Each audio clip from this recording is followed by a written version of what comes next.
ఈ రోజు మనతో ఉన్నారు ప్రముఖ ప్రొడక్షన్ డిజైనర్ మోనికా నిగోత్రే సబాని.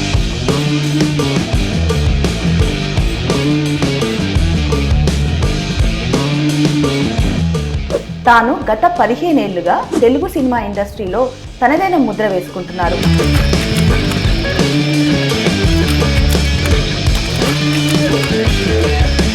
అందాల రాక్షసి నుంచి మొదలుపెట్టి మొన్నటికి పుష్ప 1, పుష్ప 2, గేమ్ చేంజర్, ఇప్పటి వరకు మీ ప్రయాణం అసలు ఎలా సాగింది? ఫస్ట్ హను రాఘవపూడి డైరెక్టర్, తన మూవీ గురించి మాకు ఇక్కడ ఎట్లా ఉంటుందండి ప్రొడక్షన్ డిజైనింగ్ అంటే? ఒక డిజైనర్గా పనిచేస్తే మనం పూర్తిగా అన్నీ సెట్ చేయాలి. ఈ రిక్వైర్మెంట్ ఫుల్ చేయడానికి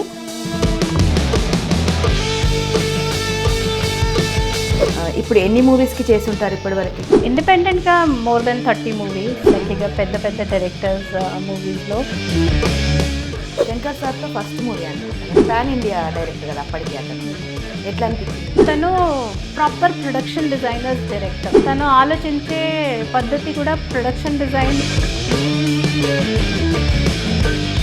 చందు సార్తో పాటు మేము సాహసం అని ఒక ప్రాజెక్ట్ చేసాం. ఒక 4-5, ఇప్పుడు నాకు కరెక్ట్ కౌంటింగ్ గుర్తుకోలేదు, బట్ చాలా ఛాంబర్స్, ఒక బ్రిడ్జ్ ఉండేది. అవును, ఈ ఛాంబర్ నుంచి ఆ ఛాంబర్. ఈ క్వశ్చన్ మీకు వచ్చే కాంట్రవర్సీ కనిపించినా కూడా అబ్బా ఈయనతో చేయలేమబ్బా తలనొప్పి అని అనిపించిన వాళ్ళు ఎవరైనా ఉన్నారా డైరెక్టర్? ఎస్.